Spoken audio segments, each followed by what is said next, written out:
Ladies and gents, boys and girls, what is up? Thursday, March the 2nd, 2023. Hope you're all doing well. Chris Phillips here, your host of the Daily Crow of the Spurs Up Show. Appreciate you all tuning in. We have got a lot to get into here on this Thursday. I see Todd Smith, Brandon Ward, Gavin, Rhett, Stephen Borwell Jr., Brandon Ward, Madison Travie, Ethan, Austin Gregory. What's up? Also, those that are in the Big Cock Club Discord, head over to the TDC Questions channel. The TDC Questions channel, be sure your questions are answered there. Again, really excited to be chatting with you all here on this Thursday. We already jumped on Inside the Gamecocks with JC, JB, and Phil. We got JC Sherbert on at 1:15. And in the meantime, we are taking your questions, your comments, your calls as well. 843-790-3377. Also, of course, podcast drop this morning, episode 746, a full breakdown of a massive weekend. Of course, the Yardcocks taking on Clem Sucks in the annual rivalry series. Women's basketball begins the SEC tournament tomorrow. We also talk a little Court Cox, Lamont Paris's team, as the Gamecocks, of course, fall to Mississippi State on Tuesday and take on Georgia in the season finale at CLA on Saturday. Again, also want to shout out Gamecock Women's Golf for getting the W. Really, really great stuff. I believe I forget the name of the girl that won, but an individual winner at the Darius Rucker Invitational down there in Hilton Head. So really great stuff, man. Softball's also rolling.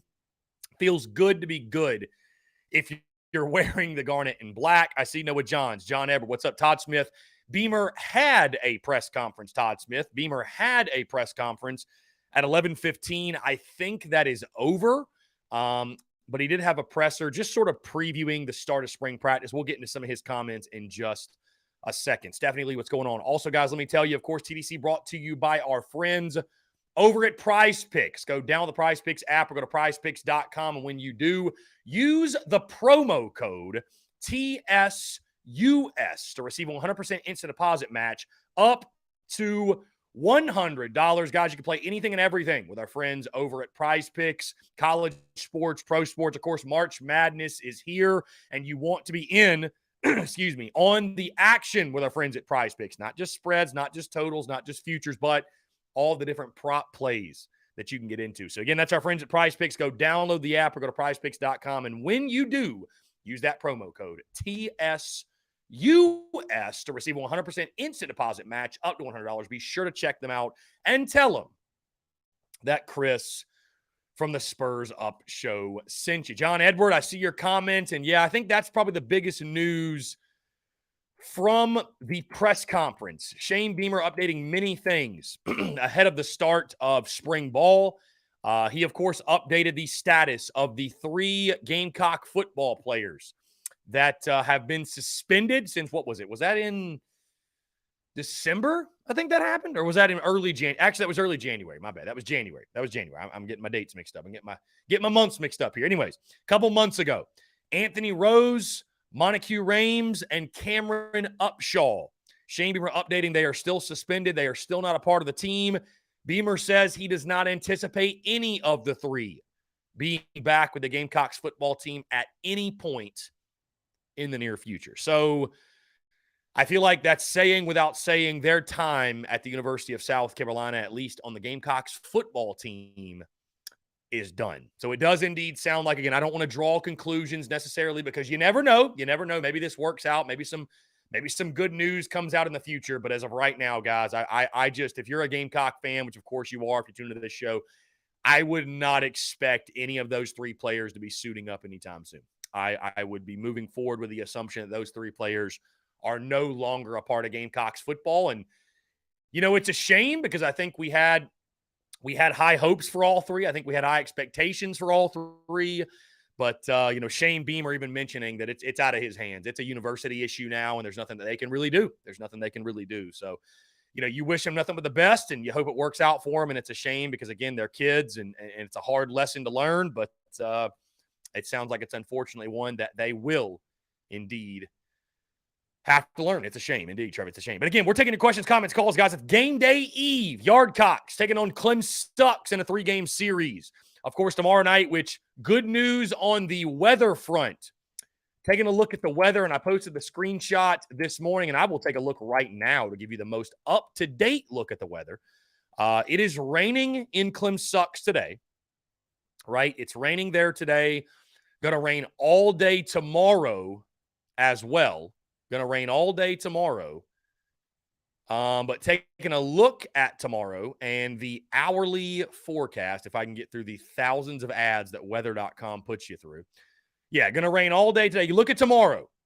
It's in the 70s to 80% chance all the way up until 6 o'clock. It's a 60% chance. And then 7 o'clock goes all the way down to a 20% chance. So hopefully what is able to happen, tarp that thing up. You know what's coming. Preserve the field.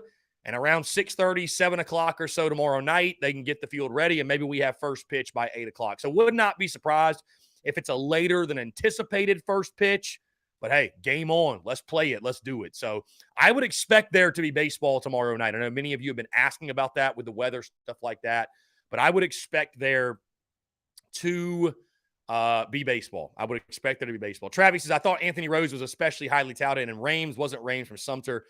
Travi, all three of those guys were pretty highly touted. Rose, for sure. Rose was going to be a guy that I think definitely played. I believe he played some in the bowl game, if I recall correctly.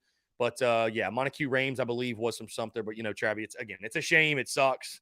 But, it just happens, man. 18-year-old kids, sometimes they make bad decisions. And, you got to pay the price. You got to pay the consequences. It is what it is. So, anyway, some interesting quotes from this morning. Trey Knox especially says, we're going to go really fast and try to tire out defenses. So I know that is music to our ears. We will see again, guys. It's peak talking season at this point in the month of March. We are so far from football. But either way, really excited that spring ball is just around the corner, and looking forward to everything getting going. Shane Beamer confirming that spring practice will start on Tuesday, March the 14th. Tuesday, March the 14th is when things will get going for South Carolina football. Shane Beamer confirming also he's going to be in Greenville. So if you're at Fluor Field on Saturday, Shane Beamer will be in attendance. Also said he's going to head to the women's basketball game after that to go support Dawn Staley and their squad. So really exciting stuff. Going to be a fun weekend for Gamecock Nation. Gad, what's up, my friend? Appreciate you tuning in. Austin Gregory says Rames was an excellent social media recruiter. We'll miss that part a lot. Also was expected to do big things. Yeah, I think Austin, I'm probably going to miss more so what he would have done on the field. I hear you on the social media side, but yeah, it's just unfortunate we'll never see those guys suit up. But it applies here too. All we got is all we need. You got to move with the ones you got. Got to move ahead with the ones you got, and just kind of keep it moving, if you will. Again, guys, we got JC Sherbert at 1:15. He will take up most of the second hour, so I highly suggest if you want to get in your questions, your comments, your calls, to do so now or in this first hour, if you will. Of course, the podcast that dropped this morning, the big focus, or the main focus, I should say. The main focus was, let's see, why? I'm trying to find something here.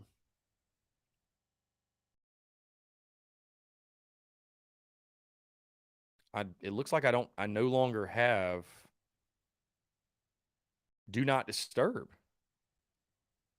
on. That's really interesting. I wanted to make sure it wasn't on, so hopefully you guys can call in. I don't know. Maybe they just turned off Do Not Disturb on the app. I don't know.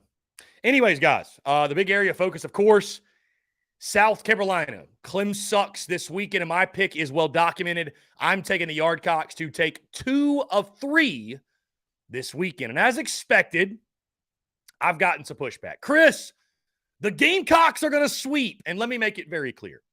South Carolina is more than capable of sweeping this Clem-Sucks team. More than capable. On paper, the Gamecocks probably should sweep.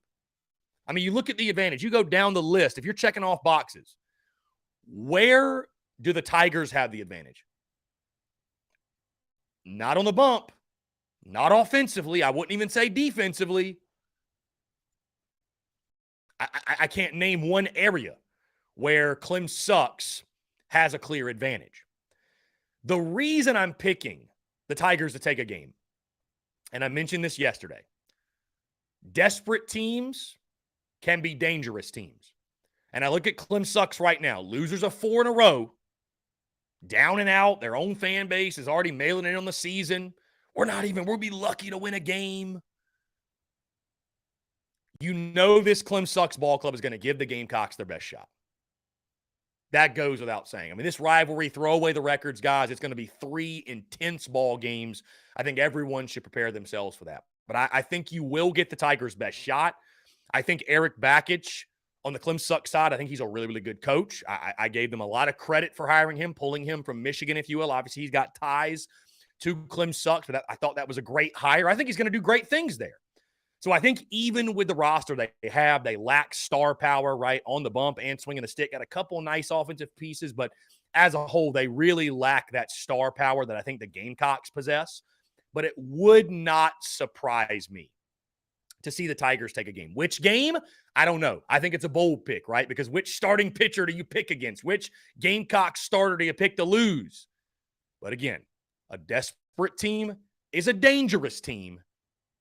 And when the pressure mounts and the pressure picks up, sometimes things that have not happened to this point or things that are out of the ordinary, they become the ordinary. Leadoff walks, 2-out walks. You get real tight and you make an error. Or you don't get those timely hits. And before you know it, all it takes is one guy to get hot, one guy to shove, and they're able to steal a game. So I think South Carolina is more than capable of sweeping this series. No doubt. It would not surprise me at all. Admittedly, I'm going a little bit conservative.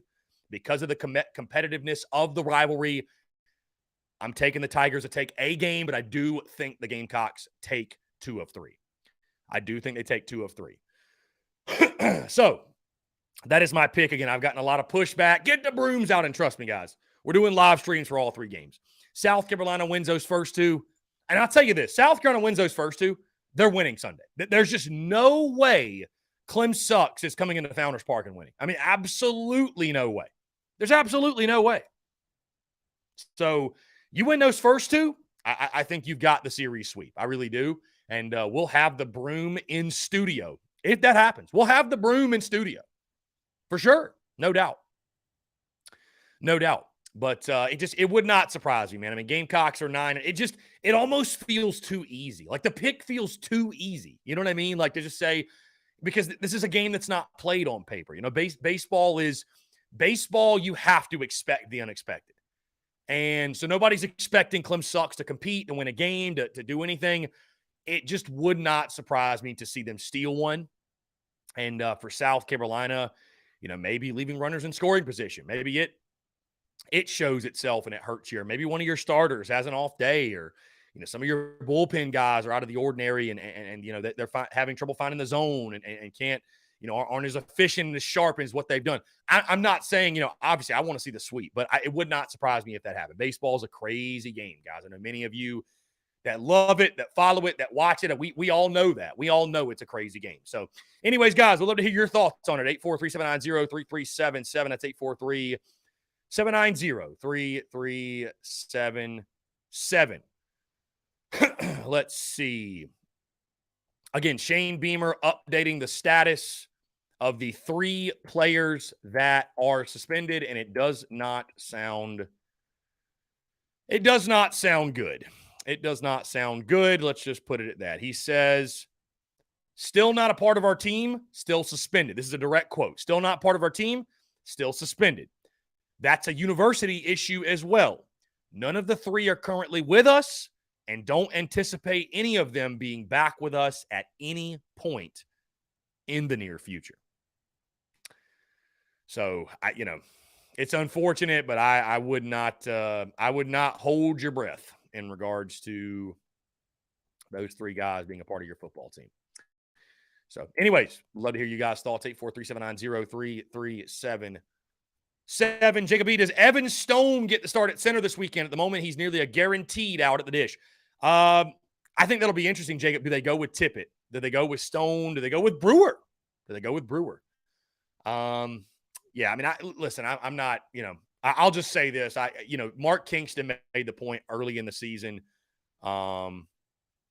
He made the point, before the season started, that Evan Stone, hey, listen, he's a guy like George Khalil, guys. Evan Stone is just this team's George Khalil. He might play a different position, but he's just this team's George Khalil. He's in there for defense, and hitting he gives this team is a plus. I don't think that's a means of operation, though. When George Khalil was the shortstop, you had nobody else.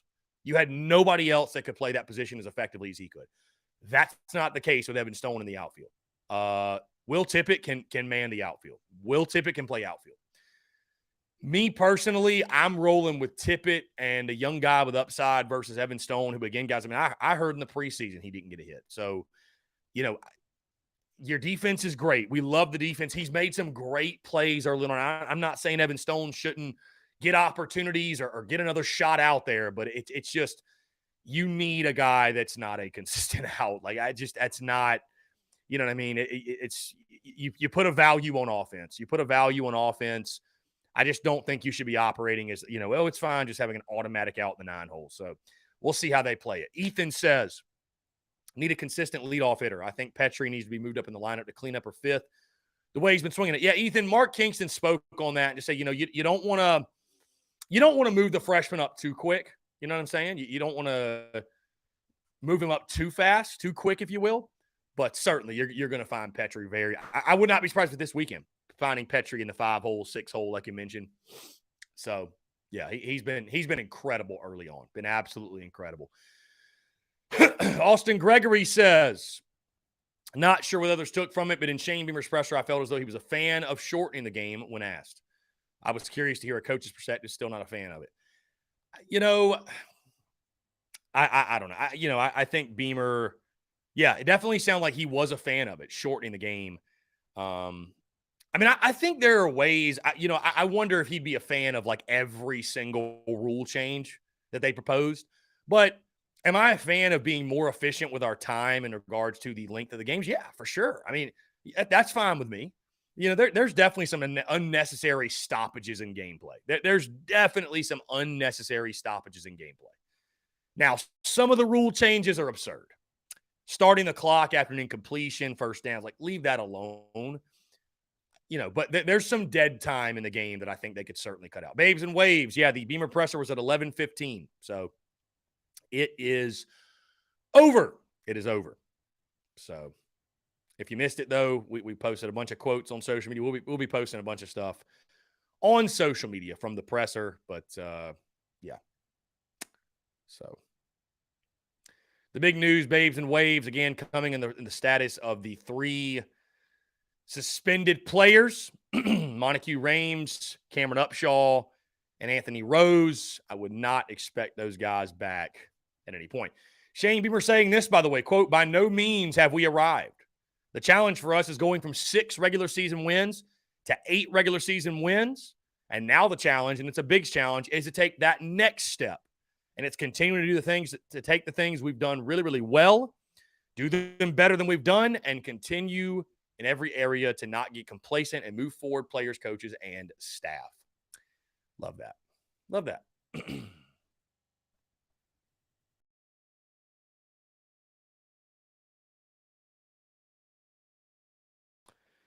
Let's see. Just looking through some of these quotes.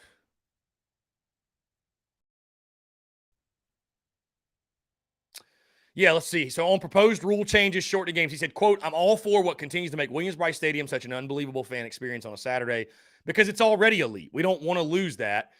We want to continue to make that the case. If that means these games are getting too long, I'm up for looking at ways to adjust it. There was a study done, and frankly, our games are a lot longer than NFL games, time, length, and things like that. So, yeah. Anyways, what do you guys think? Are you just like completely like make the game 6 hours? I want to just watch football all day. Yeah, Babes and Waves. It's definitely unfortunate that those guys, it sounds like their careers are probably over, but just is what it is. You live and you learn. It's unfortunate. I mean, I hate it for them for sure, but yeah. Anyways, guys, 843-790-3377. 843-790-3377. Again, phone lines are wide open. Would love to hear from you. Phone lines are wide open. Women's basketball gets rolling tomorrow. How about the fight yesterday in the SEC tournament? My God. Crazy, dude. Crazy. I don't know what was going on there. Yeah, I don't know. The do not disturb. The do not disturb option has gone away, which is interesting. Very interesting. Anyways, guys, by the way, you might recall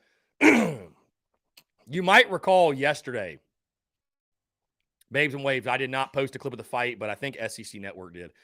Yesterday, you might recall I was looking for my preseason predictions, my record prediction for men's basketball. I thinking back, I was like, I think I didn't post a prediction graphic because it was during football season, but still, that makes no sense. I don't know why I wouldn't have done that. Either way, went back, listened to the show, and because it was a point of emphasis yesterday, I'll tell you, I picked 17-14, 6-12 for the men's team. 17-14, 6-12. So I was way off in the non-conference as we sit here with 10 wins. I was way off, right? 6-12 in SEC play. We have a chance to get our fourth. So if we beat Georgia, I wasn't too far off. I was definitely a little more optimistic, though, than I probably should have been. We'll put it that way. Coleman Hall, here we go. He says, just saw the fast comments. Dowell Loggins now feels even more Roper-esque. Oof, that's a comment right there. Coleman Hall also says, all about speed, but man, I hope we don't get all those quick 3-and-outs as we did with Muschamp and Roper. I mean, I feel like, you know what's funny, Coleman? I just feel like every offseason, to a degree, you hear the same quotes over and over and over again. It's like the same quotes get recycled. Like there's certain things that just play well when it comes to dealing with media and quotes, if you will, and there's just certain footballisms and things you say. I feel like I've heard one of our offensive guys say, like, we're going to play fast every year. I feel like I hear that every year. You know what I mean? It's kind of like a player going into spring training saying, I'm in the best shape of my life. It's best shape of my life season. You know what I mean? It's like every year. I don't know. So, Trey Knox saying that we're going to play fast. We're going to tire out defenses. I mean, do I think we're going to be Oregon? No, I don't think so. I don't think so. And certainly, again, what you're bringing up, Coleman, you would think, no doubt, that Shane Beamer, he's not going to allow, like, we're not just going to be running out there going 3-and-out in 2 seconds and then, trotting off the field. I think Shane Beamer, I would like to think Shane Beamer has much, much more of a grasp on it than that. Just put it that way. So, let's see. Gamecocks are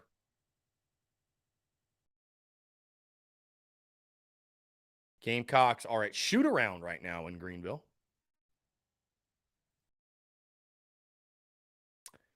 Gamecocks are at shoot-around. Love it.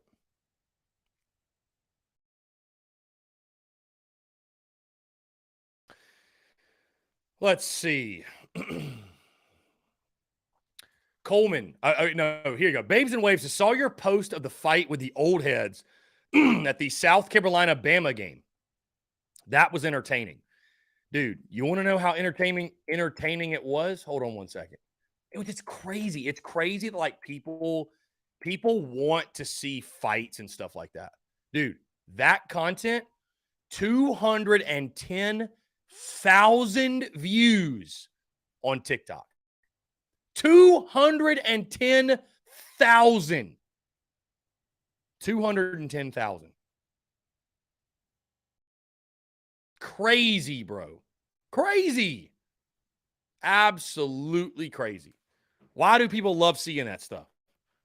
Why does that move the needle? I'm curious. Like, why? Why does that move the needle, I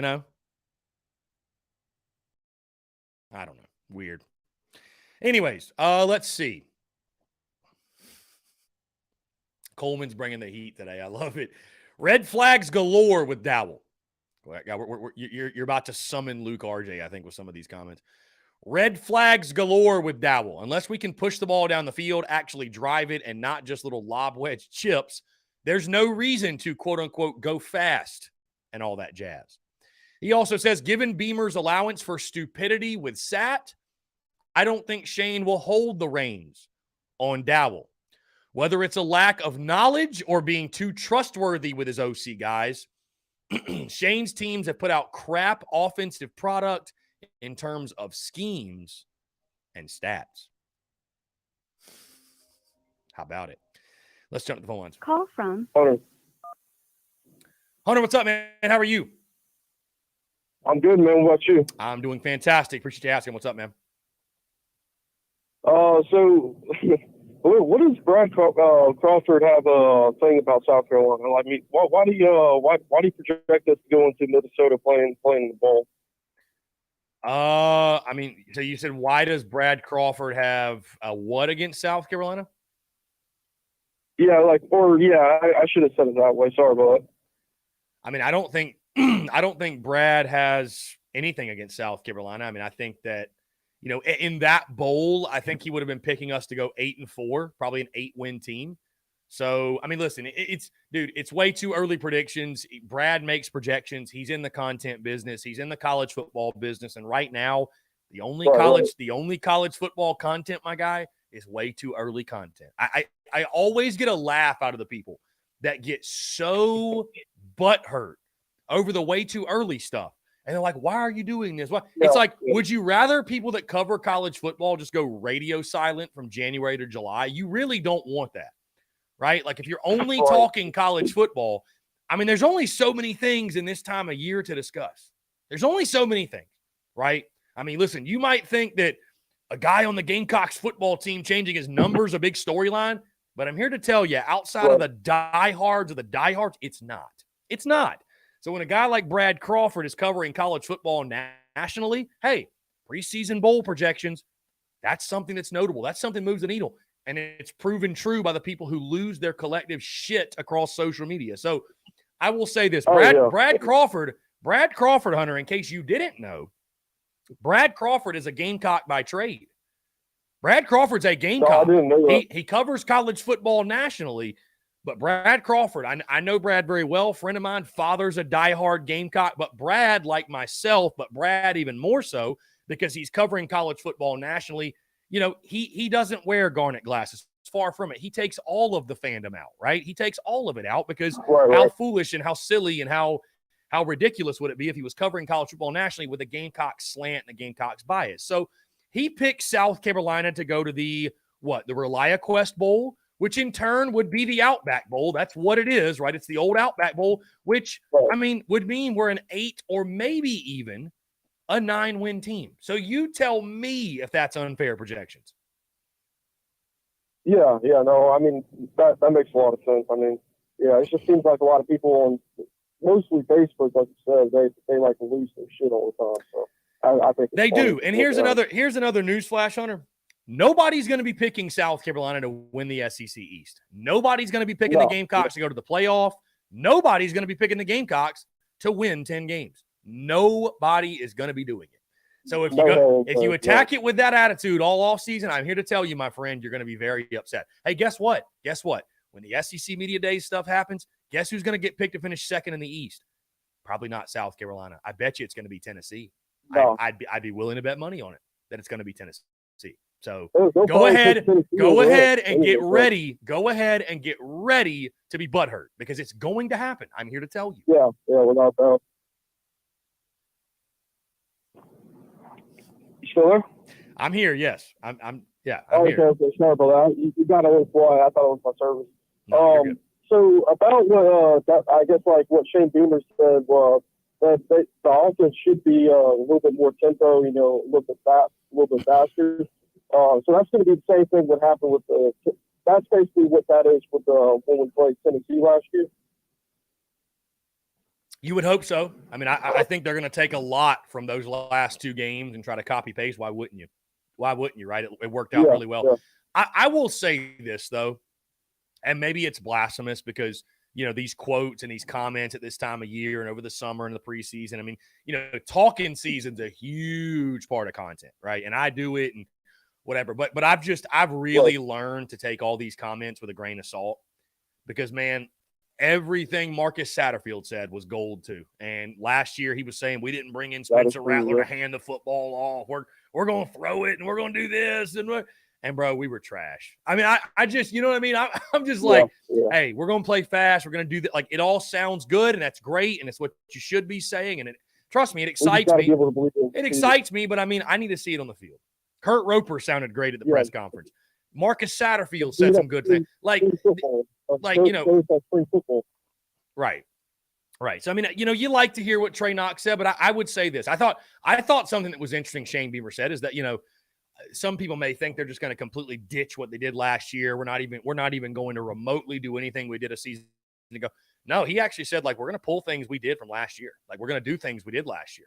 Now we're going to add some new things. There's going to be new verbiage where, you know, Dowell Loggins is going to insert his own stuff, but you know, we're going to take some things from last year. And granted, I get it, right? Take what you did in the Tennessee game. Take what you did in the Clem Sucks game. There were some positives we had last year, but, you know, I mentioned this when Dowell Loggins, I mentioned this when he was hired. You know, it's not like we're going from the spread to the triple option. I don't think we're reinventing the wheel here. You know what I mean? Like Marcus Satterfield's biggest downfall was just, I think he was a terrible play caller and could not utilize the talent that he had on the offensive side. And when it got in the game and you had to get off script and adjust to the game, the flow of the game. Marcus Satterfield did, he, you know, say for instance at like third and fourth, right? And you know, Spencer's doing really well at the Georgia game, and he's throwing the ball pretty good.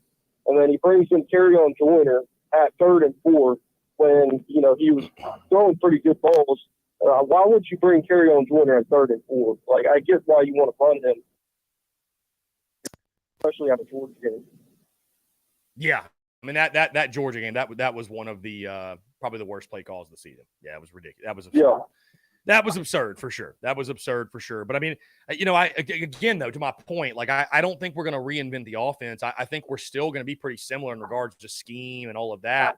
You know, I just think that the hope is that Dowell Loggins, while he'll inject some things, you know, the play calling is going to be much better. The feel for the game is going to be much better. And that's just the hope because, again, with Dowell Loggins, the harsh reality is this. We don't have any proof that it's going to work out. I mean, we all hope it will. And obviously, I'm not going in the season saying guilty to proven innocent, but it's going to be a very interesting storyline because there is no guarantee that our offense is going to be elite. There is no guarantee. None at all. And I hate to approach it that way, but you know, your resume is your resume at some point, man. It just is.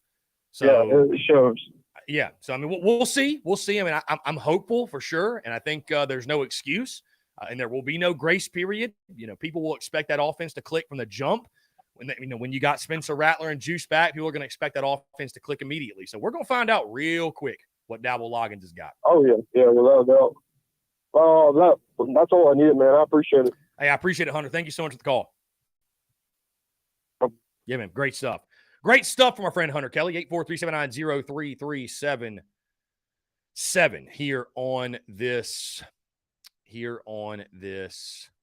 Thursday, March the 2nd, 2023. Again, appreciate you guys tuning in. Thank you all so much for the continued love and support. Really, really excited to be chatting with you all.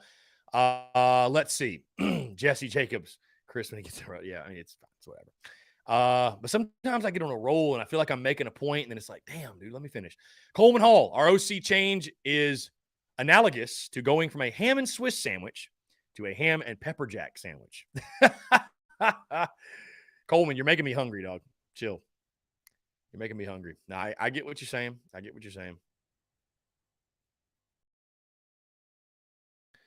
Let's see. Coleman Hall, resume and comments lead me to believe it'll be a combo of Sat and Roper. Hopefully it works. I mean, you know, we'll see, Coleman. I'd like to think I'll say this because I know that coaches get they get way too much credit, way too much blame as well. So I'm hoping as we continue to upgrade talent that maybe the OC chatter will become less of a focal point. That's what I'm hoping. That's what I'm truly hoping, right? Because at the end of the day, you know, we can talk about certain offensive coordinators and this guy's great, this guy's average, this guy sucks. But like at the end of the day, if you got great players, like Mike Bobo, for example, I mean, I know we love to pull the jokes. All my homies hate Mike Bobo. He's trash. He's this, he's that, he's whatever. But I bet you he'll have success at Georgia. I bet you he will. I bet you he will. So, Coleman, on that note, though, he says, I hope I'm wrong. Hope Dowell does great. Hope we've got the best offense ever had. Coleman, on that note, with your skepticism of Dowell Loggins, which, again, I'm not saying are unfair. I think they're actually very fair. Where are you falling record-wise? Where are you falling record? Because if the offense is not good, let me put it to you this way.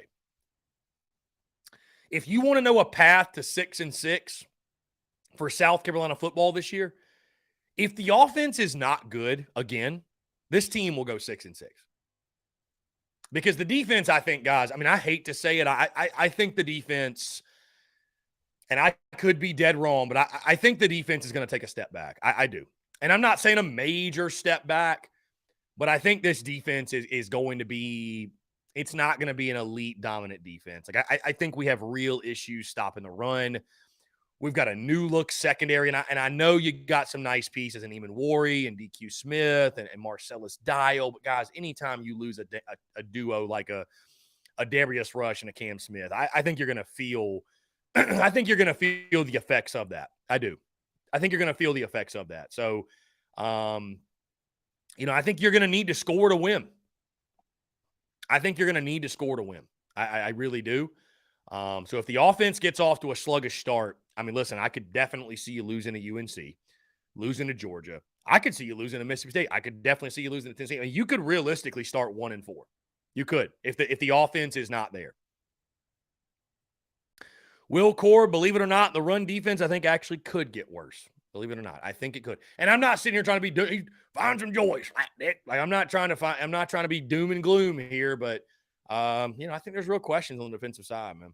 I really do. I think there are. Coleman says if we can average 35 plus without insane standard deviation, we could go 10-2. Yeah. I mean, the offense has just got to click, in my opinion. The offense has to click.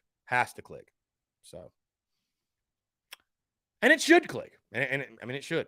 It absolutely should. The heat will be, I mean, you know what? You know what's crazy, guys? How many of us recall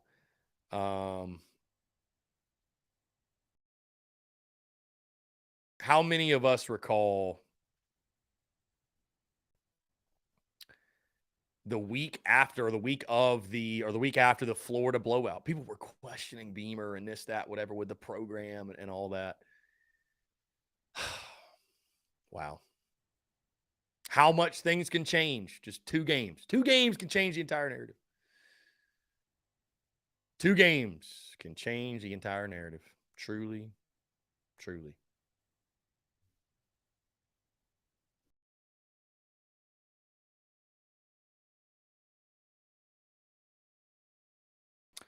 Coleman says Dowell's resume is a suspect at best. I'm not relitigating that with anyone. I mean, Coleman, there's no denying that. There's not even a debate. I mean, it's just not even a debate. But on the flip side, Coleman, I tell you this, let Loggins cook, my friend. How dare you question King Dowell? How dare you question King Dowell, my guy? How dare you? Chase Floyd, what's up, my guy? Appreciate you tuning in. Appreciate you. Again, guys, do not forget, we will be live for all 3 games this weekend. Gamecocks taking on the Clem Sucks Tigers on the Diamond.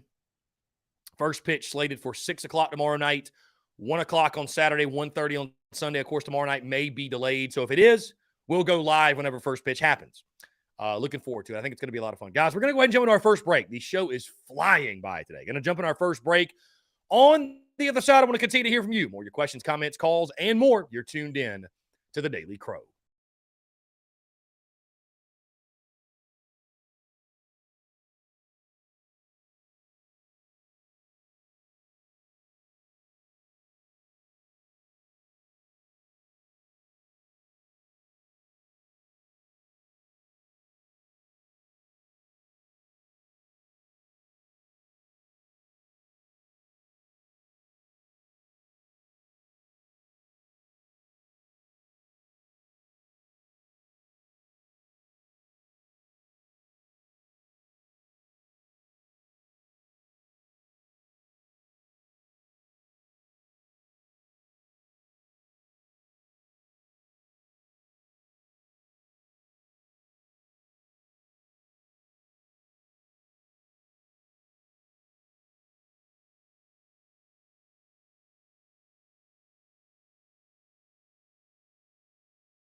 All right, guys, we're back. Taking your questions, comments, calls. 843-790-3377. That is 843-790-3377. I see Jeremy Wardell versus Coleman Hall, the greatest rivalry in the Facebook comments.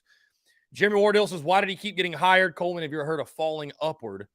Jeremy Wardell, hard to win on bad teams. So I feel like he did some things right. I think it's stupid to say he's a bad coordinator on those teams. If he would have lost on the Patriots, Brady, I'd agree with you. It just will never end. It'll never end. I'll just say this. Does Dowell Loggins' previous experience – look, let me start that over. Does Dowell Loggins' previous experience – does it mean he's going to be a bad OC at South Carolina? No, it does not.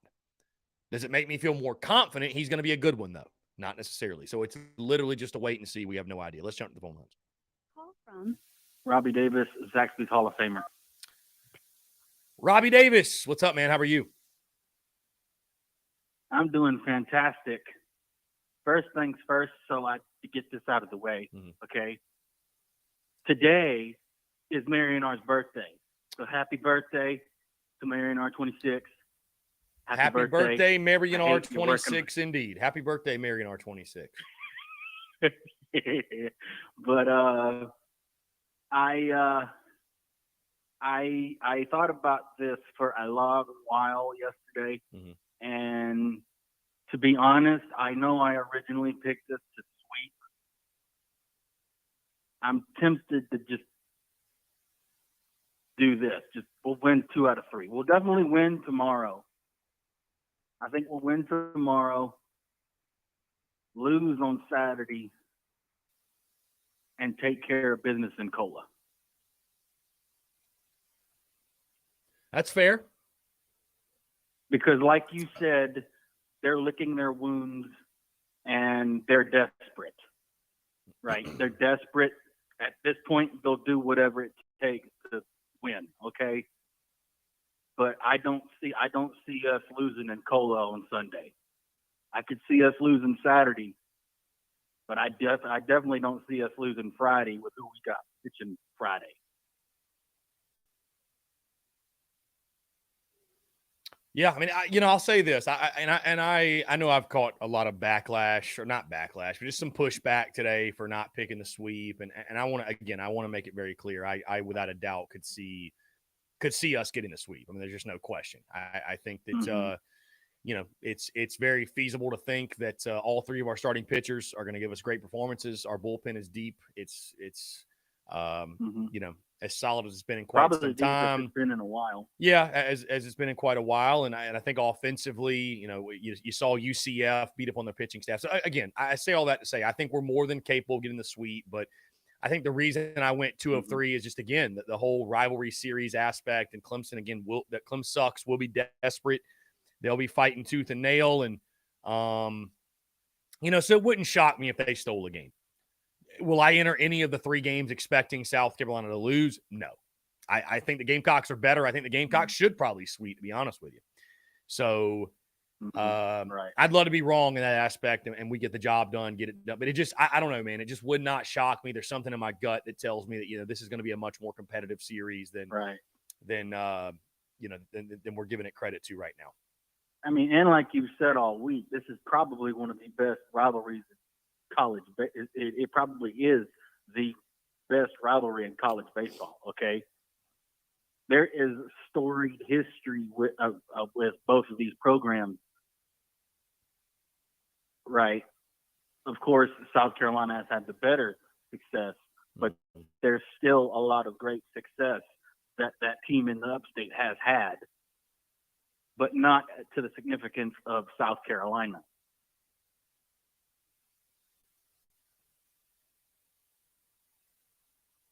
Yeah. I mean, we won back-to-back national titles in 2010 and 2011. Yeah. We shut down Rosenblatt and opened up the new one. I mean, yeah. No, I mean, I think for sure, man. I think it is certainly one of the best rivalries in college baseball, and I think this weekend it will show why yet again. I mean, I think sure. There's a lot of motivating factors for the Gamecocks this weekend, no doubt. if you're a college baseball fan and you're a Gamecock or a Clemson fan, okay, and you need motivation to get fired up for this weekend, you don't have a pulse, okay? Anytime you're playing against your rival in any sport, it's serious, okay?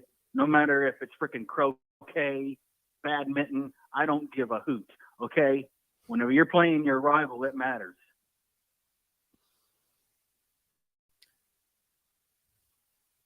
That's a fact. And it's definitely going to matter this weekend. That's a fact. Because it's the two best baseball teams in the state going at it, okay?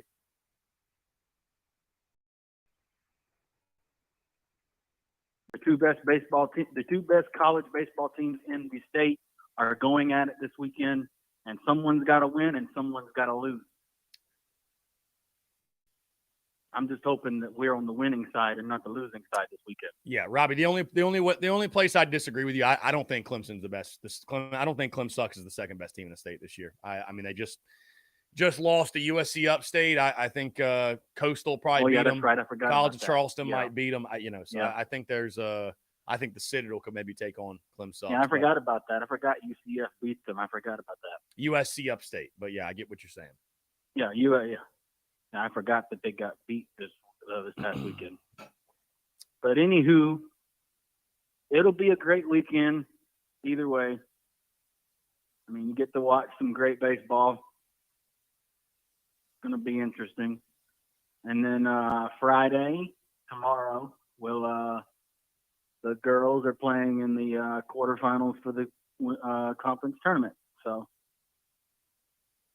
it could be a great day to be a Gamecock tomorrow. I think it will, my friend. I think it will.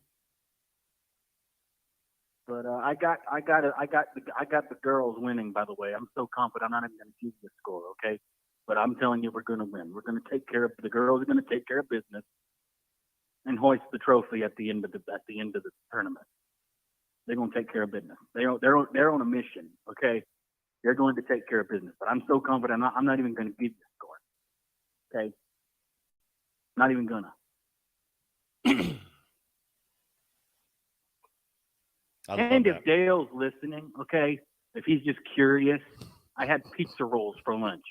Okay, if he's just curious, I had pizza rolls for lunch. I cooked them in the microwave and put hot sauce on them, in case he's wondering. Oh God, Robbie, did you hear the end of the show yesterday when Big Dick Dale called him? Yes, I did. You did. He had some words about you. Yes, I did. Huh? He had some words about you. Did you not hear that? Oh, I heard it. I heard every bit of it. I couldn't really understand him. And I told Rod when he got home, I said it sounded like he had either a giant pitch of Grizzly Wintergreen or a giant pitch of Skull Mint in his mouth, so I couldn't really understand anything. I cannot confirm or deny that accusation. But hey, I am not the Zaxby's sauce champion. I am the Zaxby's Hall of Famer. That is what I am. Indeed you are, Robbie. Indeed you are. Indeed you are. But yeah, and I think I think Will Sanders will have a great game tomorrow for sure. Yeah, Mark Kingston, actually speaking to the media right now, said that Sanders is ready to go deep in the game Friday if he's able to, from a pitch count standpoint, and that he's in midseason form. So, yeah, I would expect Will Sanders to be at his best. That's a great sign. Mm-hmm. I'll take that. And my predictions for this weekend, I'll go ahead and do this and get off of here. My predictions for the weekend, we will win 6-4 tomorrow.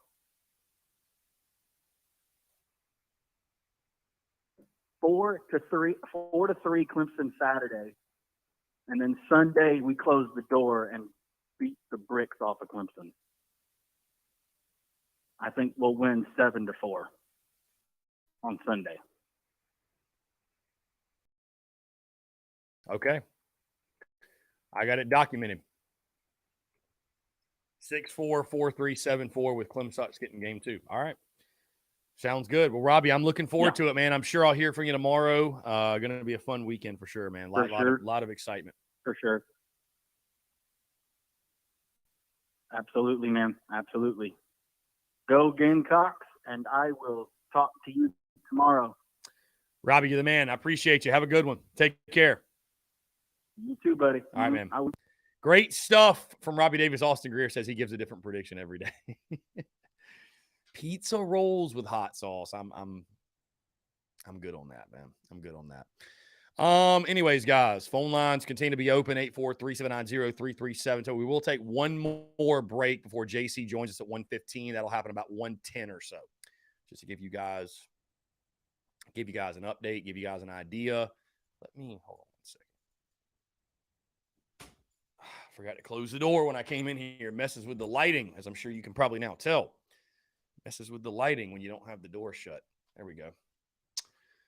Okay.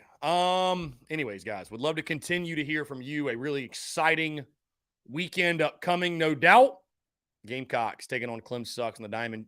Coleman says, Chris, regarding football, what are your honest expectations for the offense this year? Well, Coleman, I think it's tough to make right now because I think we are going to add. I don't think we're done in the portal. I just say that. I don't think we're done in the portal by any means. I think Shane Beamer and company will want to add a running back, maybe another receiver, maybe somebody else for the O-line. So I don't think we're done. But if we're going off of right now, that's a great question. What are my expectations for the offense?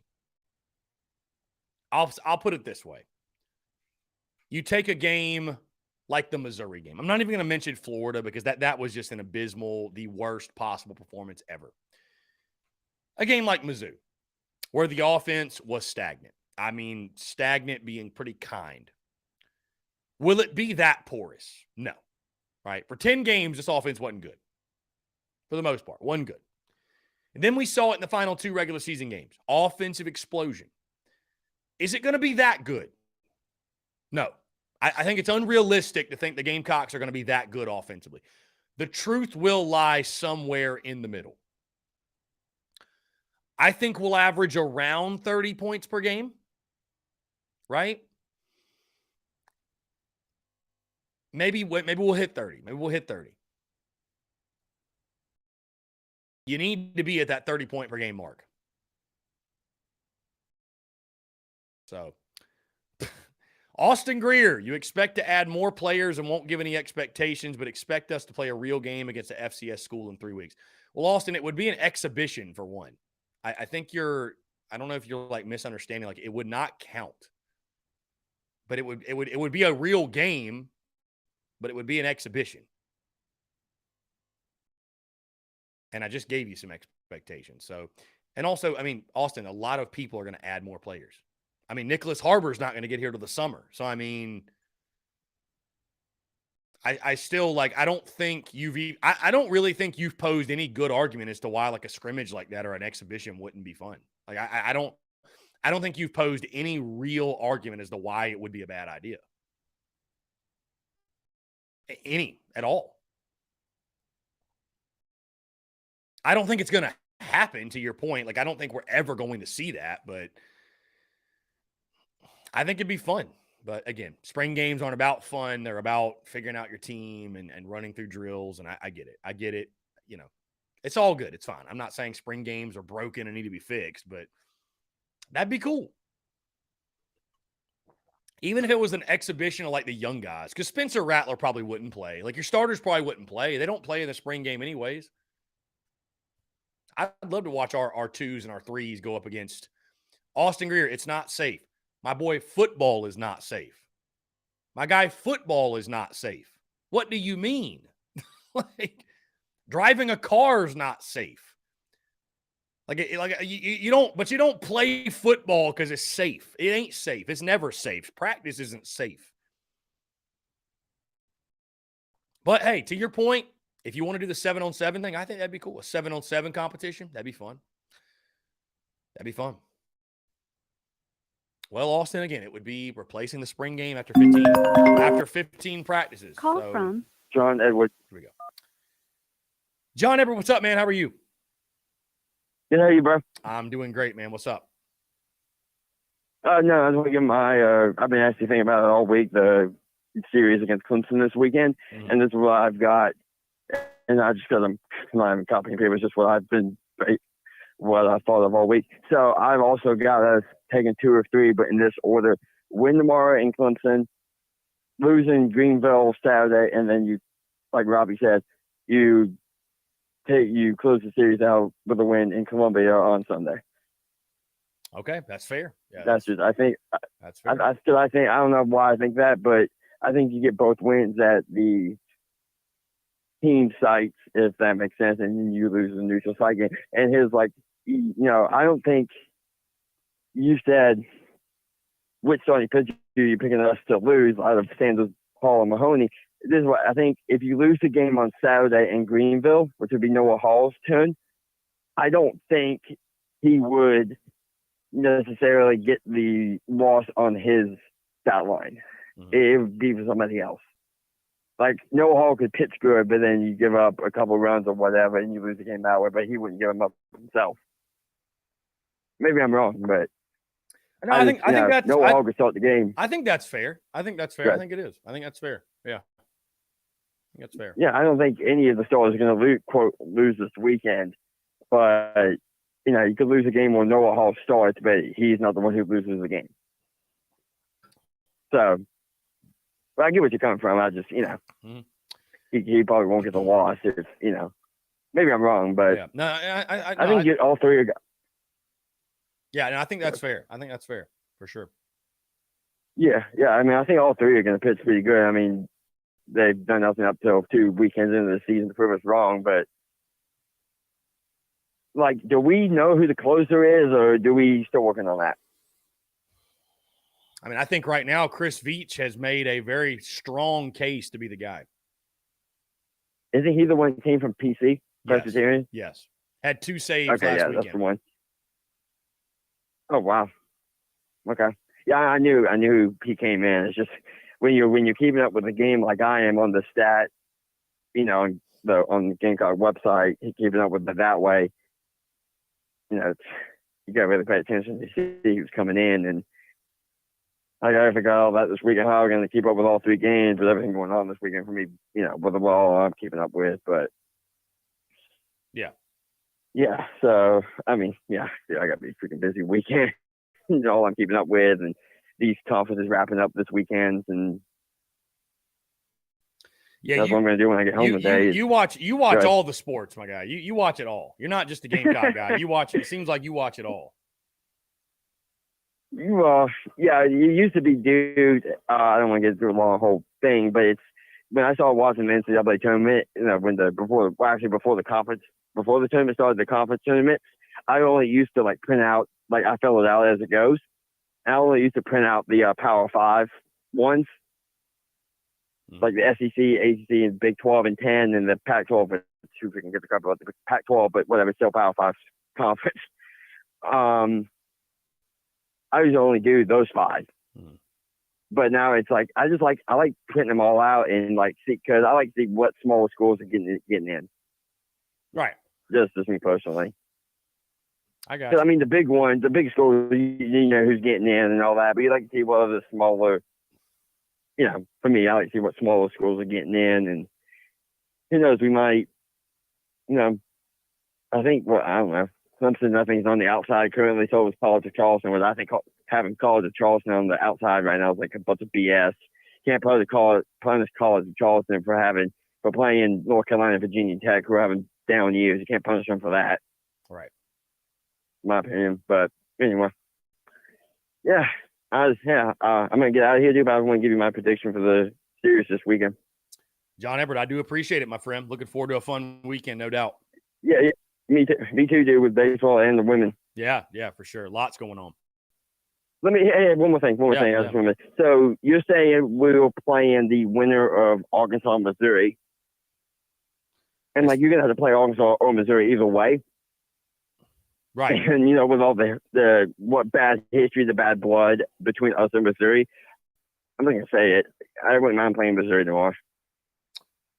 Yeah, I mean, I think the game just is me. actually it might be going on as we speak. So Yeah, it's like the second game today. I'm pretty sure, let's see. or the first game, whichever it is. Like in the early session. Let's see. Yeah, I'll figure it out. Yeah, I'm gonna look. I'm the whole road look, but I'm pretty sure it was like one of the first 2 games today. But Yeah, I was so thinking it's, about that so today. it's, I'm like, I wouldn't mind playing Missouri tomorrow. Yeah, it's 44-43. Missouri is up. 8:32 left in the third quarter. So close Okay, game. so they're in the second half. Close Okay. game. Yeah. No, yeah, you don't know what seed those are. Is that like 8-9, something like that? I'm pretty sure. Yeah, I think it's 8-9. I think. Yeah, I think it's 8-9. Yeah, I think it's 8-9. You're right. Yeah. So not that I care, I'm about watch anyway. If I'm able to, I'll probably at work. But South Carolina's going to be the men will probably be the 11 or the 12 or 13, something like that, probably somewhere in that range. Yes. Yeah. 11 through 14, somewhere in that range. I mean, yeah. LSU's going to be we know 1 and 14. We know that Alabama and LSU. We know that. Yeah, South Carolina I think will be either 12 or 13. I think it's pretty much guaranteed at this point. Okay, gotcha. And then we would play, if you're the 12 or the 13, you're going to play Ole Miss, more than likely. I think so, yeah. Probably. Yeah. Yippee!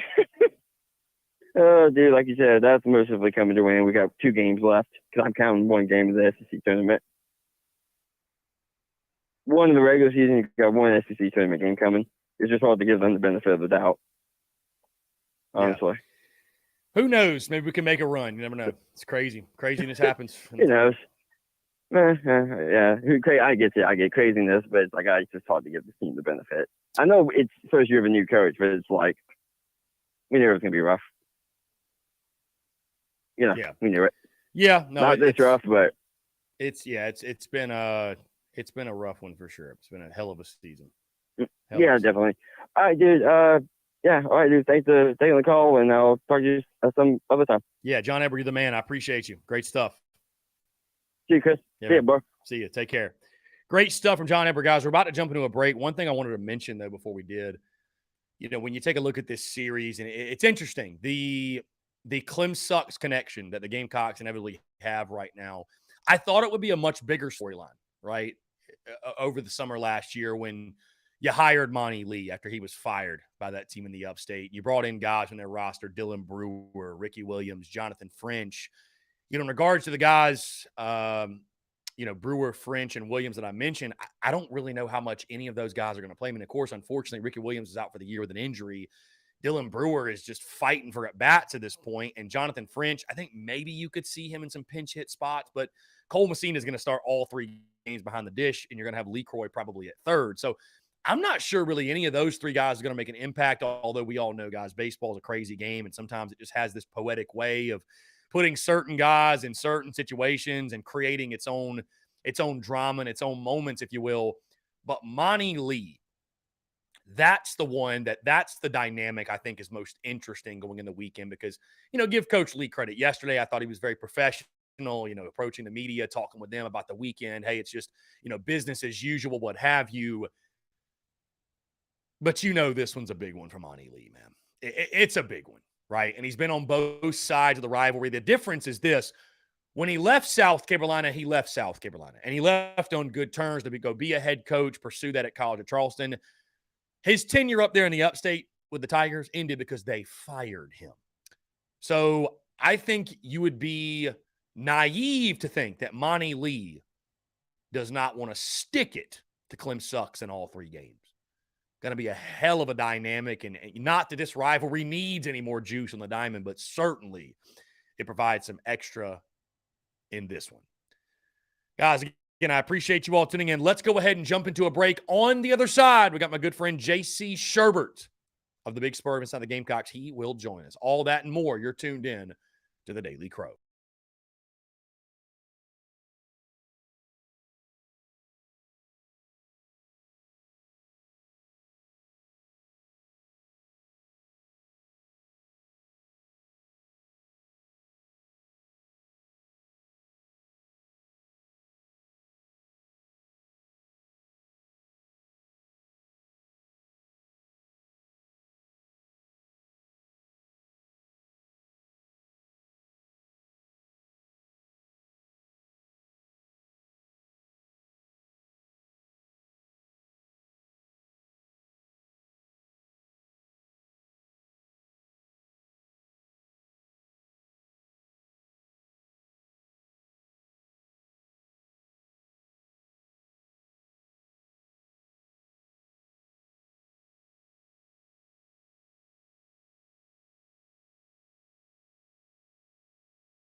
All right, guys, we're back. Taking your questions, comments, calls, 843-790-3377. I see Austin Greer commenting. I want to get this in before we get JC on. Michael Braswell is going to transfer. He deserves to be playing. Austin, my question to you is this. Over who? He's not. Braylon Wimmer gets moved to shortstop. Will McGillis arrives, takes over at second base. And at the third base spot, man, where it's been an open competition, unfortunately, I just do not think he was consistent enough swinging the bat. So, you hate to see it because Braswell was such a big part of our team last year, was such a spark plug for sure. But I mean, you got to trust the decision making, and I think, listen, I mean, who are you going to take out of the lineup? LeCroy, Messina, like which guy are you removing? That would be my question. That being said, again, he joins us every single Thursday. And I'm really excited to chat with him once again. JC Shurburtt of Inside the Gamecocks. First things first, JC, appreciate you guys having me on the show this morning. It's always a pleasure chatting with you on Inside the Gamecocks, but really excited to conversate today and appreciate you taking time. What's going on? Hey, it's no problem. Good to be here today. Lots of rivalry talk today. I think it dominated the conversation today on Inside the Gamecocks, and it's good to kind of be heading into the baseball series with wins in football and men's basketball already. So it's kind of one of those things where I kind of feel the Gamecocks are talking a little bit confident heading into it, because it's not like some years where it's like, oh, baseball, please save us, So it's going to be an exciting weekend, I think. Hope the weather holds up tomorrow night. I know that based on reports that I've read between now and the time I got off the show, that it's going to be something where they may call it early if it just doesn't look promising. But they will get 2 games in this weekend, and looking forward to watching all 3 of them and seeing how the Gamecocks do with really, I think will be their toughest challenge of the season. Yeah, JC, you make a great point in regards to like storylines, and there's just so many of them, and the rivalry on the diamond for sure doesn't need any extra juice. But Gamecocks with the opportunity to kind of, sweep, I would say, the major sports, if you will, football, baseball, men's basketball, of course, women's basketball also got the dub, and there's a lot of other smaller sports that have done it. But I mean, what a big what a great opportunity, if you will, to kind of put the exclamation point on the whole our state argument, which I'm actually, ironically enough, rocking right here on my pocket. So let's first start, JC, with football, though, because Shane Beamer, speaking to the media this morning ahead of spring practice, he has confirmed that spring ball will get going Tuesday, March the 14th will be the first official practice. And we all know, obviously, at this point, April the 15th, another night spring game against Bryce, which I think a fantastic idea, and we can get into more in just a second. I'll first start, Trey Knox with a comment this morning about the offense, and I'm going to pull up the quote. I know I mentioned to you guys earlier this morning. We're going to go really fast, try to tire out the defenses. And, because the question right now is just like, what is the offense going to look like? And I'll ask you, I know it's really hard to determine right now because we're so far out. I know, it's funny, JC, I feel like there's comments that are made. I'm not saying Trey Knox is doing this, but it feels like there's comments that are made during talking season and during the preseason. It's like they're almost recycled comments. Like I feel like every year I've heard a South Carolina football player say, we're going to go fast on offense. Like I go all the way back to Jake Bentley when people thought we were going to be the next Oregon. You know what I mean? Like with the way he made it sound. But what do you think this offense is going to look like? Like if you had to guess right now, Beamer said, I thought was interesting this morning, they're going to pull some things they did from last year that I'm sure they liked. I'm sure looking at the last 2 games of the season. Dowell's going to have his impact and things he brings in. So, like, how much would you really actually expect the offense to change? Or do you think it's going to be more of the same, but much better play calling and much more efficiency and utilizing of the playmakers? Like, what are you expecting offensively? I think that all of us that are just observing it, it's going to be – you're not going to be able to tell a lot of difference between what Marcus Satterfield was running the last couple of games of the season and what they ran the bowl and what Dowell Loggins is going to run. I think you may see a few more exotic formations more frequently. But if you think about it, the issues with the offense under Marcus Satterfield, it was never really like the plays and the designs and the structure of, run this against cover 2, run this against cover 3, that type of thing. It was more how it was taught, implemented, called. The personnel groupings were way, way, way more, overboard than you'd want. And you saw what happened with this offense when they simplified it, and they did. The last 2 games, people ask me what was the difference. Well, it got simplified, pretty dramatically. Spencer Rattler's on the record as saying they had 20 different personnel packages they carried into the Florida game. Not that many against Tennessee. Now, some people confuse personnel packages with formations, and there's all different formations everybody uses every week. Personnel packages are run all these people off, run all these people on. It's dramatically different, that kind of thing. You run different things out of it. So I think all that's going away. I think Dowell Loggins spending those years with Kendall Briles, spending the year with Mike Yurcich at Penn State, there's going to be some kind of tempo air raid stuff in it, but it's not an air raid offense. And if you think about it, the Kansas City Chiefs run a lot of air raid concepts, quote unquote, anyway. And so I think you're going to see them operate at a quicker tempo. Is it going to be one of those offenses that you look out and go, man, I want to throw up just watching it operate, kind of like Tennessee last year? I don't really see that happening all the time. And I'll tell you why. Shane Beamer, philosophically, and the head coach, sets the philosophy for the entire program. He believes, kind of like Steve Spurrier did, you have to, and Will Muschamp too, for that matter, you have to operate, you have to have different tempos that you can operate from, because what if you have a day where, you're misfiring, your quarterback's not accurate, you're making mistakes, you're kind of stumbling and bumbling out there, and you're not able to run the ball, and you keep going 3 and out, and 20 seconds comes off the clock, your defense is going to be gassed by the end of the first quarter. And one thing Shane Beamer does preach is complementary football, offense, defense, special teams, all of that. So I don't anticipate South Carolina going out there and it looking like Tennessee does, where boom, boom, boom, boom, boom. Now, are they going to kind of look like the Gamecocks did, the last 3 games of the year? Yeah, that was an offense that operated at a quick tempo. Hey, but you want to see the downside of it. If you get too one-dimensional in the throw game, look at what Notre Dame did in the second half in the bowl game. The Gamecocks defense was absolutely worn out by the end. But I think Trey, I don't know. I think Trey is right in the standpoint that, South Carolina is going to be able to line up and go fast.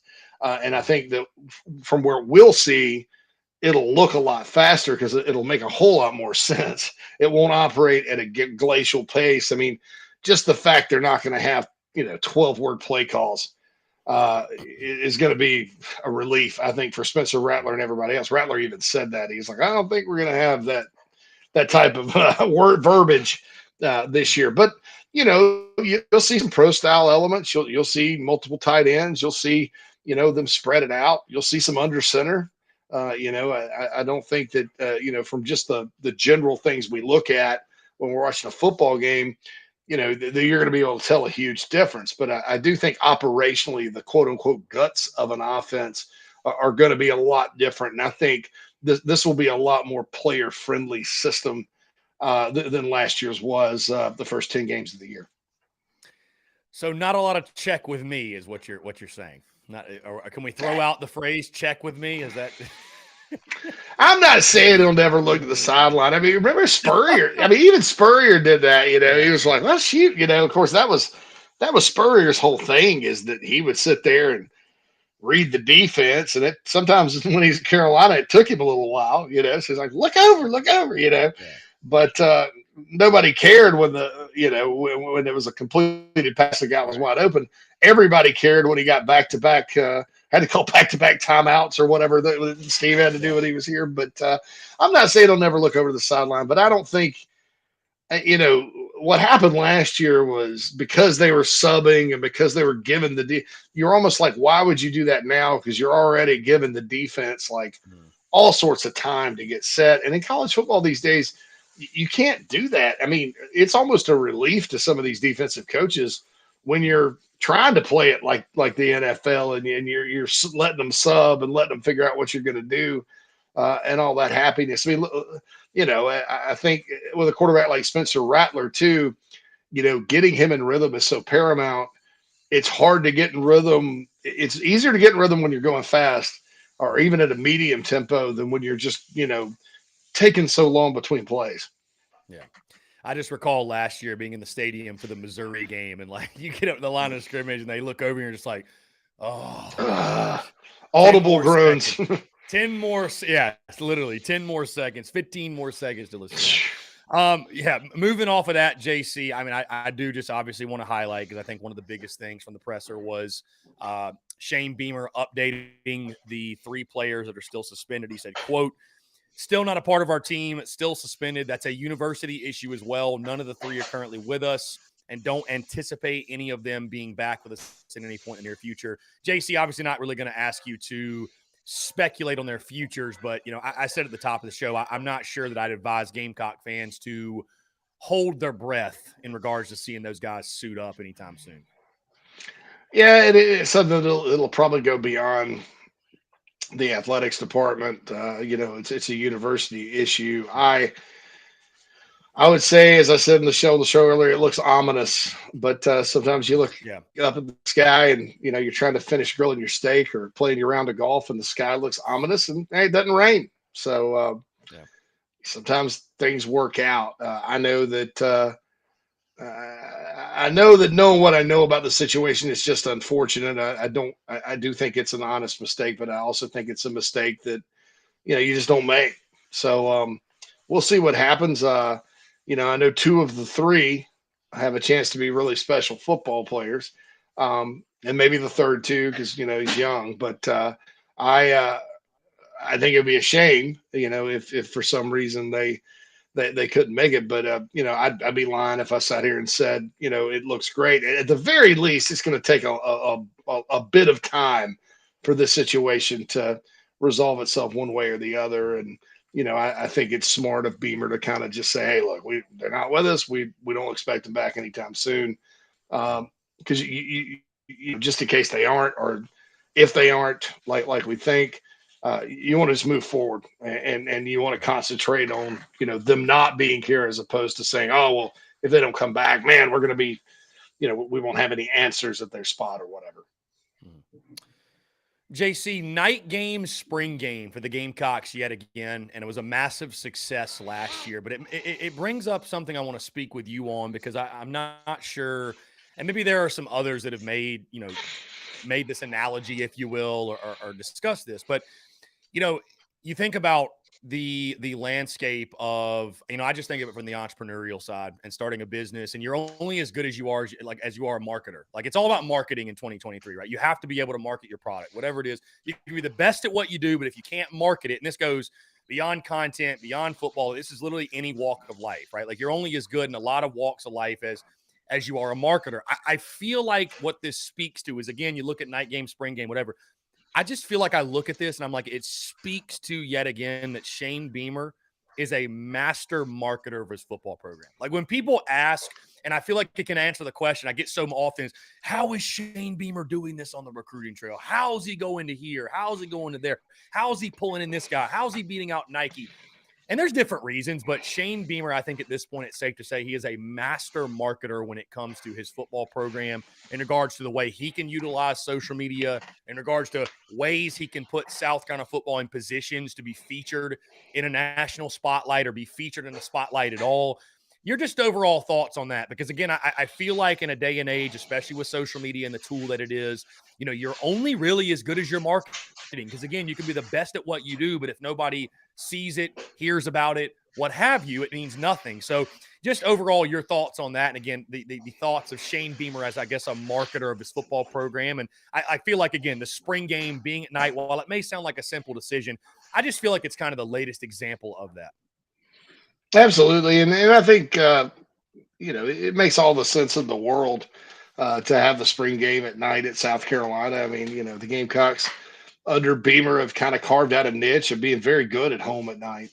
But to your point, yeah, I think he gets it. I think he understands that you have to spend the time doing it.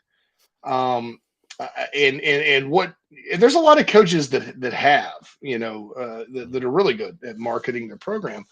I think what sets him apart and probably makes him among the best in the country, and certainly one of the best marketers we've had at South Carolina, is there's a sense of belief that's genuine. And I kind of compare it to, and I'm not saying he's acting, but if you look at the profession of acting, like, who are your best actors? There's not one that's worth a nickel that doesn't have this overwhelming sense of belief in terms of the character they're playing. People, you go back to the 1940s and Marlon Brando sort of changed acting, right? And it was because he was just so real. And there was just this overwhelming natural sense of belief that he communicated through, his craft. And I think that Beamer does communicate that through, his craft, whether it's coaching, the CEO of the program, the master marketer of the program, whatever. Everything funnels back to that sense of belief. And I think that, you've had coaches that have come in here that have won big elsewhere, whose legacies were cemented, who believe they could win here, sure, but hey, if they didn't, not a big deal. Steve Spurrier believed every time he goes up, went on the field, he's going to win. So did Lou Holtz. Will Muschamp, I think, obviously had a lot of confidence, but Will had never been in a place like this his entire career. I think the least blue-bloodish place he had been was Auburn before he got to South Carolina. And so as time went on, you just kind of looked around. I was like, man, I'm used to coaching 4- and 5-star guys, and I'm having to kind of do something that's different. And so it's hard to convey a natural, believable sense of belief. Shane Beamer, it's his dream job, and he means that when he says it, and he means it when he says, there's no reason why South Carolina can't win. There's everything here to win. And so that, combined with his shrewdness, understanding that time needs to be spent on it, that resources needed to be devoted to it on the marketing end, I think that creates quite an elite marketer. You look up the road with Dabo Swinney and Clemson. How did they build that thing? Dabo had an overwhelming sense of belief, Carolina fans laughed at him. He kept believing and smiling, and guess what happened? Finally, that thing got to the top. And I think Shane's obviously a different person than Dabo Swinney, but I think there's that sense of belief there, and I think that's what the South Carolina football program needed at the time he came in. Because you look at it, I think there was enough players here to win. And he's got enough out of the portal and elsewhere to win. There's enough talent there. Unlike when maybe Muschamp or Holtz took over, Spurrier took over, where you're gonna have to recruit a while before you have enough to compete. He had that, but I think what was missing was that sense of belief, was that changing of the narrative, and was that I'm not gonna come off of this at all costs, no matter what happens, come hell or high water. And that resonates with people these days in an era where, fakeness, if you're fake, you get exposed pretty quick these days. And I think that's what's added up to this marketing machine that we see right now. I think you phrased that beautifully, JC, and I think that can apply to all walks of life, Yeah. not just being a football coach, for sure. Absolutely. Moving off, JC, the football field on the diamond, Gamecocks and Tigers. Need I say more? I'll start with this. Your favorite memories from the rivalry, I should say, on the diamond. I know we talked about it a little bit this morning. You mentioned 2002, but when you think of South Carolina and Clem sucks, as I say on this show, but South Carolina, Clem sucks. When you think of that rivalry, what first comes to mind on the baseball field specifically? Man, I'll tell you, I did tell a story about early in my career. I just got out of college, and I took a job at the Seneca Daily Journal. Gosh, glad I got out of that place, or really most of the newspapers I worked at. But, so I'd drive over from Greenville and work, and it didn't pay much money, but it was a first job, right? Lots of good experience and a lot of Clemson people there. And, they already had, because Khalil Green was on that 2002 team. They were number one, almost start to finish. And the Gamecocks had kind of rallied back after losing their first game to Georgia Tech and eliminated Tech and I think Miami. And here we go. You got to beat Clemson twice. And, USA Today had written an article, almost saying Clemson was going to win. Khalil Green, Clemson closing in on title. All of a sudden, the Gamecocks beat them 12-4 and then 10-2. And during the 10-2 game, I was going into work and had to listen. I was actually listening to the Clemson broadcast because I got in the car when it was 5-1, and it didn't look like Clemson was going to do much that day. And so I guess I was a little sadistic and wanted to listen to the Clemson broadcast. But I think, within that time, I think that the home run Trey Dyson hit in the 12-4 game that really, I think, took it to 7-4 or maybe 10 or something like that. Then you sort of knew, like, Carolina's going to win this one. And then it was, the next day, obviously, was that.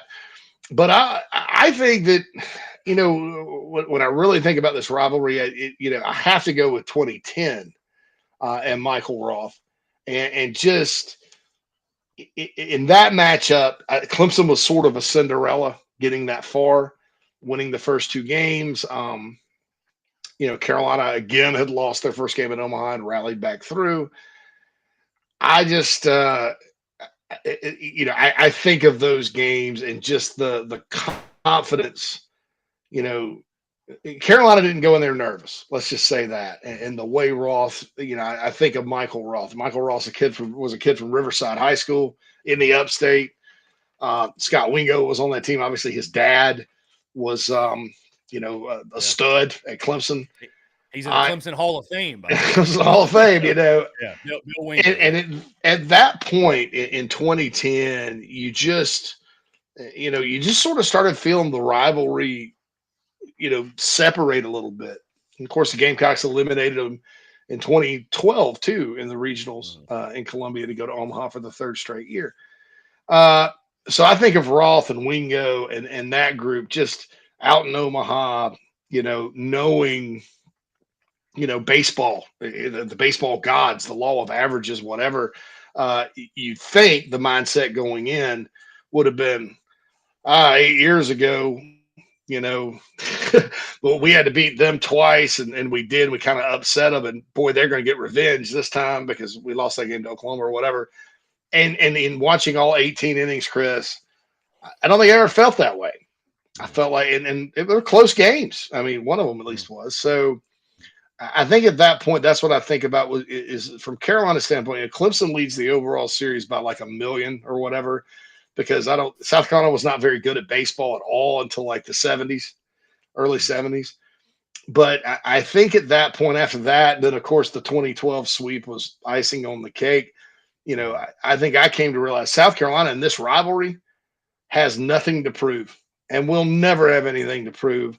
I don't care if Clemson wins 40 in a row because of those 6 games. Because when it mattered, guess who won? Guess who's won every game and guess who hasn't? It hadn't been, they've won one. Guess who's won it and won them pretty convincingly. So I think when I think of the rivalry now, that's what I think my whole thing is. South Carolina doesn't have anything to prove against these guys, yet it is important. I think Carolina baseball is judged, number one, what happens in the postseason. How far do you go? Number two, what happens in the SEC? And then number 3, by this series. So it's very, very, very important. But no matter what the overall record is, and how many times when they were a military school they beat South Carolina on the diamond, the Gamecocks have nothing to prove. And it was that moment in 2010 that I think over those 18 innings, just my personal opinion, and knowing those guys from the upstate were on South Carolina's team making things happen, just knowing that's when things change for me. So that's kind of what I think about. I know it's a long answer. No, it's a great answer. And I mean, to your point, I feel the same way, but to your point, it's a series that it's massively important, obviously, but it does not define how your season's going to go. Because I mean, you might recall in 2010, Gamecocks lose 2 of 3 to the Tigers in the regular season, get blasted at home on Sunday. It was like 19 to, I've got this thing over here. I think it was 19-6, I believe was the final score. 19-6, yeah. And at Founders Park, that was the worst loss in that ballpark at that point. And you come back later that year, obviously, to to win the national championship and beat them in Omaha to do it. So it's a great series. It's a great early season test, but it doesn't necessarily. I mean, look at Clem Sucks last year. Swept the series, started 14-0. We're not a very good ball club. So you just never know in baseball because it's such a long season. But looking at this weekend, JC, there's no question this is a big weekend. And especially when you factor in some different things that surround this rivalry series this weekend. I mean, first you look at Mark Kingston. Just the pressures are coming in this season. You get swept by them last year. You add Monty Lee to your staff, who was fired by them last year. You had 3 players from their roster. You then just look at the current landscape. You're 9-0, won 9 in a row. They've lost 4 in a row, sitting at 4-4. Just lost to USC Upstate on Tuesday. So I say all that to say, I mean, pressure is a positive. Pressure is a privilege. It's a good thing. There is pressure, though, I think, JC, on South Carolina to get the job done because, for the most part, Clem Sucks fans have checked out. They've admitted they'd be lucky to win one game. I see Gamecock fans over social media. Heck, I'm getting hell for not picking a sweep. I think there's a lot of pressure, and I think the Gamecocks will embrace that the right way. They got a veteran group of guys, and I think they'll just go out there and play ball, right? But there's a lot of pressure on South Carolina to have a big weekend, especially, again, when you factor in the fact that the Tigers swept the series last year. Yeah, and a lot of those guys that got swept last year heard about it all off season and all that, and it's one of those things. Clemson is struggling, and UCF swept them, and they did lose to Upstate, but you're almost like, well, you'd almost rather them have had some success because, and I don't know that their roster is going to be as good as it will be. I do think Eric Bakich is a good coach. He's throughout his career. I mean, he took Michigan to the final series of the College World Series in Omaha. I mean, you don't at a Big Ten school, that's unheard of. The guy can coach. So you don't count his teams out at all. And I think that to a certain extent these days in college athletics with kind of the kids these days, right? I don't mean to sound like an old guy. Oh, the kids these days, but that can lull you to sleep a little bit. You got to get their focus. You got to get them dialed in. If you're the Gamecocks, and Clemson's going to do that. I don't think that the UCF and USC Upstate losses are going to define Clemson's baseball season. I'm not saying they're a regional team. I'm just saying they will play a lot better. And so if you're the Gamecocks, even though you come in 9-0, you showed some resiliency last week. You've won just about every way you can, from 20-3 to 1-0 the first 9 games, which I think is a good sign in the sport of baseball. You still you'll make sure you're locked in because this and not for how you can take your rival lightly, but it's happened. Don't take them lightly, and that would be what kind of concerns me. But as far as the pitching matchups go, obviously South Carolina's got a huge advantage on the mound. And then they got to hit the baseball. Clemson's going to have to win this series. Some heroic performances from their arms this weekend, and have to find a way to manufacture runs against a very good pitching staff. So, all those intangibles, taking them lightly, all that good stuff. Yeah, if you're a Gamecock fan, you're a little nervous, but when it comes down to player v player, where's the advantage Clemson has? They just, through 9 games, you wouldn't say that. So we'll see what happens. Yeah, I think, JC, you hit the nail on the head. When you look on the field, I think the Gamecocks, if you go down we do it in football all the time, but if you went position group by position group or aspects of the game in baseball and you checked off the boxes, I don't know which one you would check for Clem Sucks, if any of them. I think the Gamecocks have the advantage across the board. And so, I think if you go out and play your game, you'll take care of business. The Monty Lee side of things, just how interesting is that a dynamic, do you think? Because I think of it as like it would never happen in any other sport. Like, can you even fathom Dabo Sweeney on South Carolina staff? Like, you know what I'm saying? It would never happen. It would never happen. So the fact that it happens in baseball, it's just so interesting. Do you think it would happen? Is that a realistic thing? It did happen once. And Brad Scott. Who was it with? Brad Scott. You are right. And that because he went from from Carolina, and then was part of Tommy Bowden's first staff, and they carried him off the field in Columbia in '99 when they went 0-11. How could I forget? How could because in football you have nine, back then they had 9 assistants. I mean, baseball you got 3 guys hanging in the dugout, and Brad wasn't Tommy's offensive coordinator or anything. That was Rich Rodriguez. I think he was the O-line coach or maybe the tight ends coach, just was on the staff, just was there. Obviously like Will Muschamp was on Georgia's staff, sort of, and all that. But Brad Scott, that was the biggest example of it. But he wasn't Rich Rodriguez or Reggie Herring, who was their coordinators. I mean, he really didn't have, a big, factor in the game. Monty Lee is the hitting coach and has clearly changed South Carolina's approach at the plate through 9 games. And then, you look at also the fact there's 3 guys, and I know Ricky Williams is out for the year, but you've got Brewer and you got French sitting over there that were on that roster last year. And that's a little unprecedented as well. So you got 4 guys on the roster or coaching staff that were part of Clemson, that were part of the sweep on the other side last year. And that to me is very unprecedented. And I think too, the other thing with Monty, what makes it different than Brad Scott, Brad Scott came from FSU. He had a whole long history with the Bowden family. It wasn't a huge shock Tommy hired him. There wasn't a huge shock that Tommy hired him. Monty Lee was sort of a Dan Radakovich hire, because Radakovich used to be at Carolina and knew Ray Tanner and was part of that. And so that's kind of how Monty was sort of a fish out of water up there to begin with. So it's almost like a Carolina to Clemson and back type of situation, which is very, very interesting. And so I think that I think that's very fascinating. I'm glad that Monty spoke with the media today and they gave him the opportunity to do so, because, it's best to kind of sit there and talk about things and downplay it. And I'll be curious to see if they do get the game in at Doug Kingsmore, what kind of reception he gets when he returns up there to face his former team. Yeah, it's going to be very interesting for sure. And again, a rivalry that needs no extra juice added certainly gets it with the Monty Lee and the Brewer, French, and Williams dynamic for sure. JC, last thing before I get you out of here.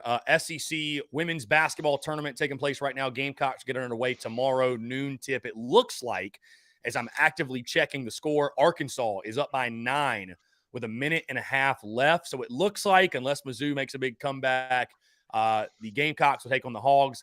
I'm not sure how much it really matters. I think you and I are both expecting Dawn Staley's team to get the job done, to stay perfect, to be playing on Sunday and be hoisting that trophy in the SEC championship. Your thoughts on that? And also just one simple question. South Carolina has not won an SEC home basketball game in regards to the men's. Do they get it done on Saturday against the Georgia Bulldogs, a team that they've owned over the last couple of years? I know they lost to them early in the year, but they've owned them on the hardwood. Do they finally break through and get that home SEC win? Guys, should have had that one in Athens too. I mean, woo. Should have had a buddy of mine.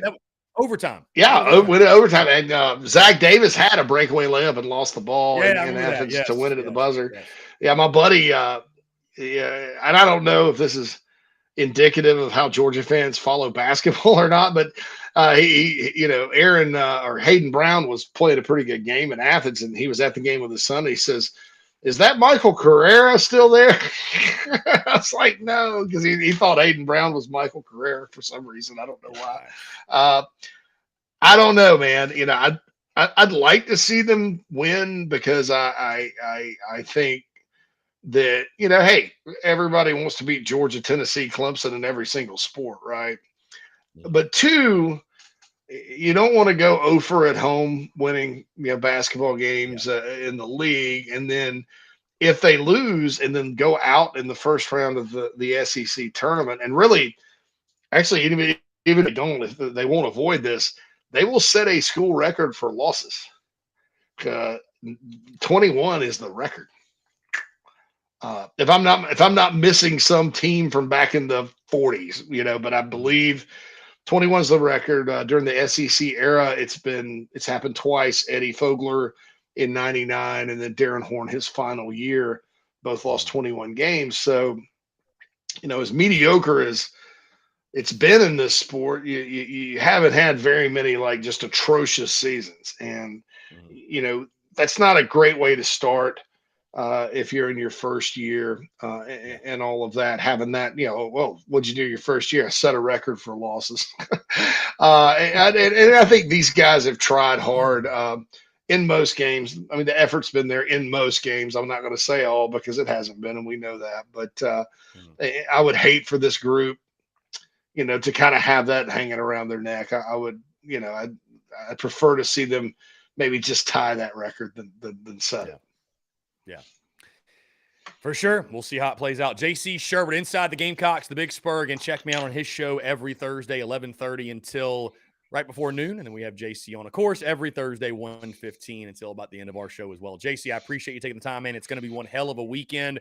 We'll have a lot to talk about next week, so looking forward to it. But I appreciate you, my friend. Thank you so much. Hey, thanks, Chris. Y'all be good. Yeah, man. Take care. Great stuff from JC Shurburtt. Guys, we're going to jump into one final break. On the other side, your questions, comments, calls, and more. You're tuned in to the Daily Crow.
All right, guys, we're back. Final couple minutes or so in the Daily Crow.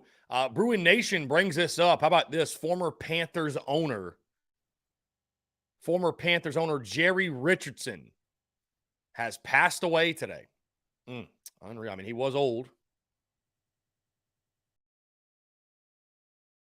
He was old, what, 80, 87, I think? So, lived a full life, no doubt. But, yeah, Jerry Richardson passing away. I remember when I lived in Charlotte, I think he was still the owner.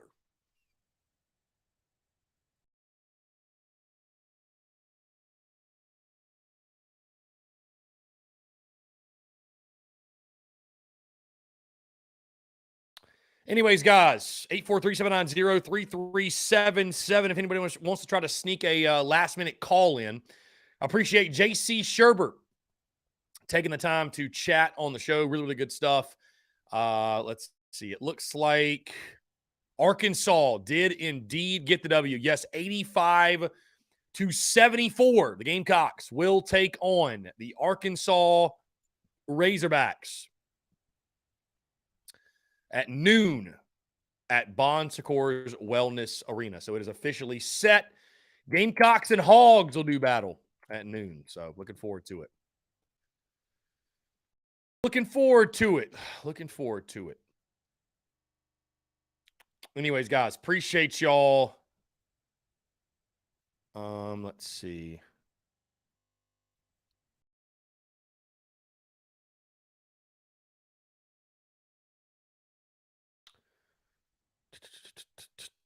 Yes, weather does look more promising for sure. I don't know. It'll be interesting, though, back to what Austin Greer was saying earlier in the show. What does Michael Braswell do? I hope he stays. I mean, I think he's definitely your shortstop next year after Wimmer leaves. But, we'll have to wait and see. Just kind of see what happens. So.